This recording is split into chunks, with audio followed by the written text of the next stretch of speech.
All right, so hi everybody. Welcome to the Volleyball University podcast. Today we have a really special guest that has a really awesome story for us. We have Kamura Scott here, who is going to talk about how you can play at not like a big name club, but still make it to a big name program. So just to kind of give you the quick conclusion or story here. Basically, she is someone that has committed to Wisconsin, plays at a club that maybe you haven't heard of because it's not one of like the bigger clubs in the nation, but she's going to talk about how she was able to do that and kind of her story based on that. Cool. So to start, Kamura, why don't you kind of introduce yourself a little bit, maybe just talk about like how you started playing volleyball, and then we can go from there. Yeah. Hi, everyone. I'm Kymora Scott. I'm committed to the University of Wisconsin. I'm 17 years old. I'm a junior in high school right now. I started playing volleyball when I was in 5th grade. That's when I was eligible to really play a sport at the middle school I was going to. And I just automatically fell in love with the sport. That was the sport that I really had fun with.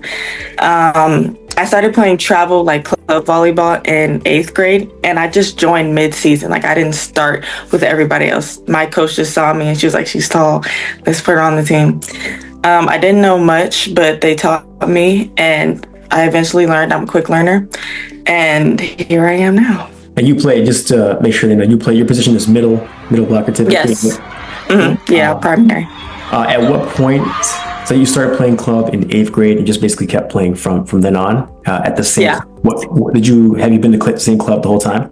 So it started off as Uno XP, but then Uno and XP split into their own separate cups. So it's now XP. All right. Oh yeah, that's true. Yeah, I think I did hear about that. I used to be, because Uno has like they were a club when I was playing too for a little bit, I think. So yeah, I was against them a couple of times as well. But it's cool. So at what point during your playing career did you kind of like realize that I actually have a chance to like maybe play in college? Well, let's start with like when did you decide you even wanted to play in college? Like when did you have that goal?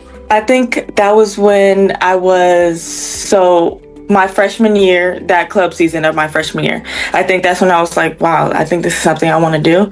And that's actually when I started emailing colleges my freshman year. Of course, I was turned down because, I wasn't old enough. I couldn't have those type of talks yet. And I was eligible the summer of 2024 going into my junior year, basically, which was the day I actually committed. So I committed the day I was eligible. And that's when I was a sophomore, that's when I really realized like I'm good. I should really be getting looks. So I started just doing more, emailing more, pushing, praying, hoping, and just believing in myself and believing in God. And he got me here at this point. That's awesome. When you were emailing colleges, did you have any like guidance with that, or did you kind of like do it on your own? Yeah, so my coach, she was a really big help, Coach Summer. She sent out a template, and I just go and obviously edit it to what their mascot was, what my name, all that stuff. So I had help. I had big help a lot because I definitely didn't know what to say as a freshman. Right, of course, yeah. I mean, that's the hardest part, I think. I know. The emails yourself and everything, or did you have some help with that? Oh yeah, that was in the beginning, that was all me, but my mom was a huge help because it was some days where she's like, "Kamura, like you got to get on, you got to email." I'm just like, well, I'm so tired. I just came back from practice, coming home. So she'd do emails for me while I'm at school. She'd updating my Huddle profile, Twitter, all of that, keeping me in the loop. Field Level was an app that really helped as well. And so my mom was just a huge help. And I think parents should also keep that in mind because parents can help their child so much. Yeah, you definitely need a support system, a good coach that believes in you, so you can believe in yourself first, right? I've talked to a couple of athletes now, and like if you, like a lot of times it's like a coach telling them like, "Hey, you can probably play in college if you want to." Like no, yet, So emailing is crazy because you just got to send it to a bunch of coaches and hope someone answers you. So having your mom email is a big plus. That's awesome. Okay, so you seem like someone who's been like just like naturally good, essentially. Like you learn fast, you pick up, but like other than just like your club practices, did you do things outside of that to get better, like workouts or things like that? So obviously in school as well, I took we have a strength and performance class at my school at Homewood Flossmoor. I take that, so I work out there 4 times a week, and 4 out of the 3 out of the 4 days we run. And yeah, that helped me definitely get stronger. I come in during off season workouts and I work out then. If our club offered workouts, I go then. Also, I did personal training on the side. This past school season, I did training when I could because I know my schedule was a little busy, and that definitely helped a lot because it's one-on-one. So someone else is really watching you and they can tell you, hey, you're doing this wrong. And it made a huge difference for me, honestly. Nice. Yeah. Did you ever go to like camps or like do lessons and things like that too, or? Yeah, I went to clinics before. I went to a few clinics. I went to like college combines, I believe that's what it's called, and where the colleges were there. So yeah, I did very few though. I think I only did one of those, one of each. Right. Okay. Yeah. So nothing too much, but just a side note, because I saw recently on Instagram that you are going to the Under Armour camp invite thing, right? So that's pretty cool. Congratulations on that. Yeah. Is it your first time going to that? Yes, it is. I'm super excited. Yeah, I think that'll be really cool for you to compete against like those types of players and see where you stack up.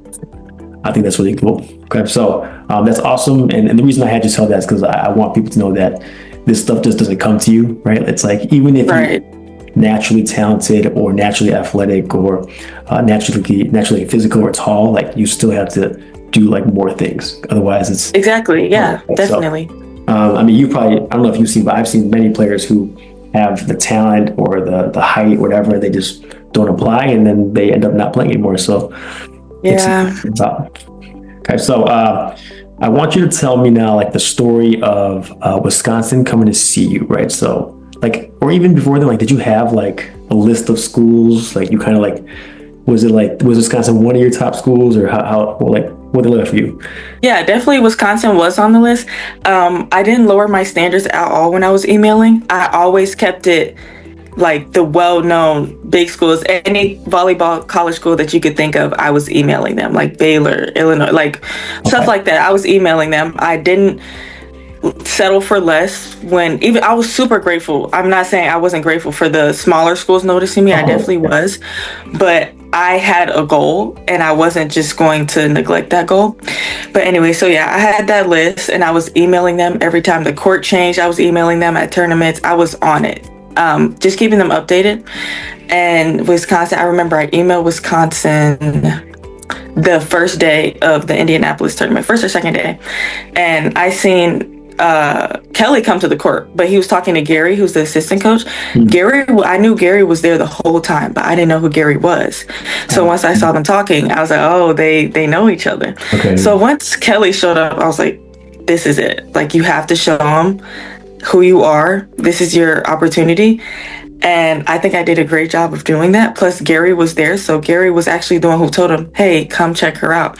And Kelly was on a whole different side of the convention center. That convention center is huge. So he had to, I think someone said it was an 11-minute walk. I don't know how long it was. But he came, he did a far walk to see me. And I think that was really cool. And then from then on, he just came to a practice and then kept watching films on me. And I went to their camp actually early June. So I believe like 2 weeks before I ended up committing there. And I fell in love with the campus, the coaching staff, the facility itself, just everything about it. I remember telling my mom, this is somewhere I want to go. I love this place.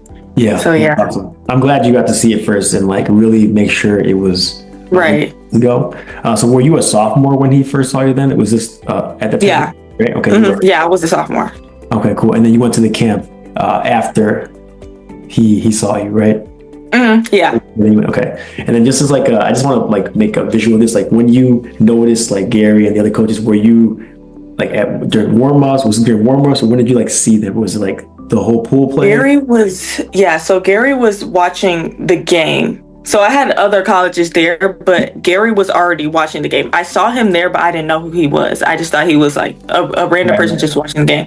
So he was already watching the game. Then when Kelly came towards like the end of our game, kind of. So he stayed and actually watched our warm up.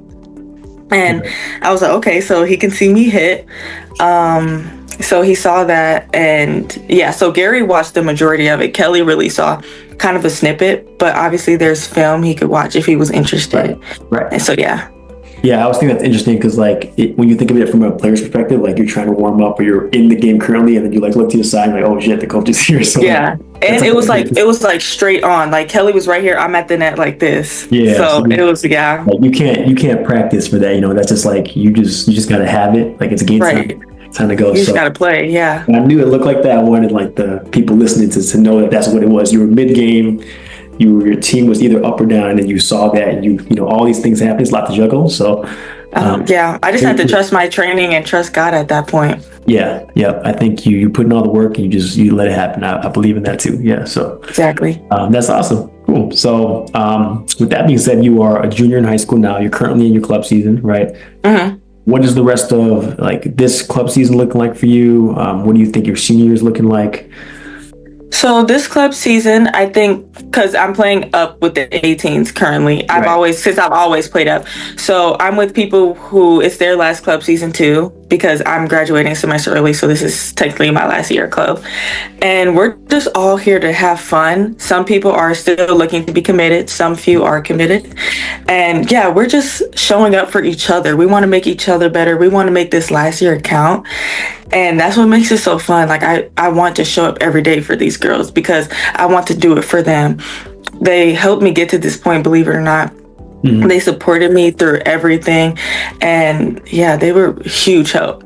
Yeah, I always thought that was interesting about the girls club season. It's like if you're committed or not committed for the 18s year, a lot of girls like will stop playing because they're like kind of done. They're not playing college still, or some play another year of club anyway because they love volleyball. So it's like an interesting dynamic in the 18s level.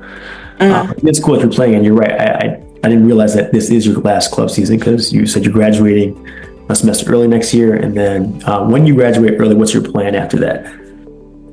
My plan is going to Wisconsin a semester earlier, and just really getting a feel for Wisconsin itself, the dorm, the environment, the facilities, just knowing where everything is, academic wise, getting good with that.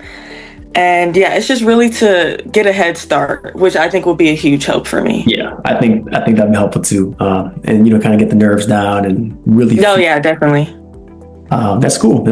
Okay, so I do usually end the podcast asking like some more fun questions or some more questions for those that are listening that could be helpful. So the first one is kind of just for fun, but if you could play any other position, what position would that be for you? Other than middle, obviously. I would say outside. I played outside this past school season. It was really fun. Yeah, I enjoyed playing all around. I think it's so fun. Yeah. I mean, it's never too late. You could. Yeah, we're switching some things around. So I've been playing outside during practice. So who knows? Yeah, I see me on the outside. Yeah, you never know. So that'd be cool. And then since you are middle, I think it'd be helpful if you gave advice, like one good piece of advice for like another middle that's up and coming as well. Would you kind of tell that person? I would tell them to it's a lot going back if you're transitioning, blocking everything. Just try to make yourself available, because in the middle of the play, I was just talking about my setter to this. In the middle of the play, when you make yourself available, when the other team won't expect you to get the ball and you get it, that's when you get most points. So just making yourself available, being aggressive at the net, being a threat, make the other team say, the other middle's in, come on, this is the other middle's in, like we gotta play. Just be a threat, be aggressive always in your blocking, hitting, your presence, have a presence, always want to have a presence. And that was the big thing for me, just having a presence. And yeah, that's with any position as well. Right, for sure. I think that's especially, the middle, it's a little special because, the libero comes out and you come walking in the court and you want to think like, oh, damn, she's back on the court. Exactly. I really like your advice about the quick transitions and being available too. Typically I play on the setter, so I love playing with middles that work really hard in transition, and I'll set them that ball every time because no one is expecting that, right? Exactly. I think that's huge, and that's really a decision. A lot of times, a lot of middles will kind of land from their block and be like, it's too far, and not really go. Right. So a lot of times it's not that you can't do. It's just like you're choosing not to fully commit, or you might be tired, you need to increase your cardio. True. But I think that's great advice. Okay. Last one is another piece of advice, but this is someone who is in a situation that was similar to yours. They like want to play in college. Maybe they're not playing at a big like known club team necessarily. What would you tell them in terms of how they can get to the next level? I would tell them to not give up. I know the recruiting process can be so hard and so challenging. Just waiting, you might not hear anything back. It almost feels impossible, but what's meant for you is meant for you. And don't lose yourself in the process. I would say just keep trying. For me, just my faith, having faith in God was a huge thing for me. I don't know what I would do if I wasn't believing in myself, believing in God, obviously, and just having hope and just believe in yourself and in who you are as a player, and trust that you'll get to that next level. Because like I said earlier, I didn't lower my standards. If I did that based off of me being discouraged in the recruiting process, I would have missed out on this opportunity. So I just think it's just believe in yourself and don't doubt, and keep your goal high. But just believe in yourself pretty much is what I'm trying to say.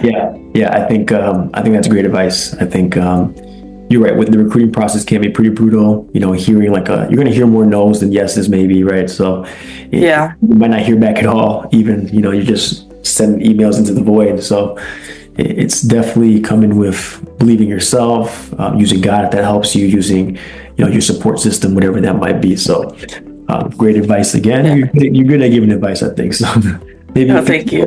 Maybe a future coach in your maybe. And plus these coaches are getting tons of emails, so just keep emailing so you can get the top of their inbox every time. Yeah, because I check emails for work as well, and sometimes I'm like, I might be with my son, I get distracted, and it's like you randomly check an email and it just might be the one. Exactly. I like what you said earlier too. What's meant for you is meant for you. So whatever happens as you go for this like recruiting thing or whatever you want to do, it's meant for you. So you just gotta embrace it and go with it. So exactly. Awesome. Okay. Do you have anything else you want to add before we kind of jump off here? Nope. I would just say take my advice. It's very important and it helped me along the way. Everyone is different, and I would just say, like I said, just continue to be patient and believe and pray in the process. Yeah, for sure. Yeah, I think you're going to do great there. I think I'm excited to see how things work out for you, and I know that what's meant for you is meant for you, right? So we'll see what happens. But I think great things will happen for you. So thank you. Yeah, for sure.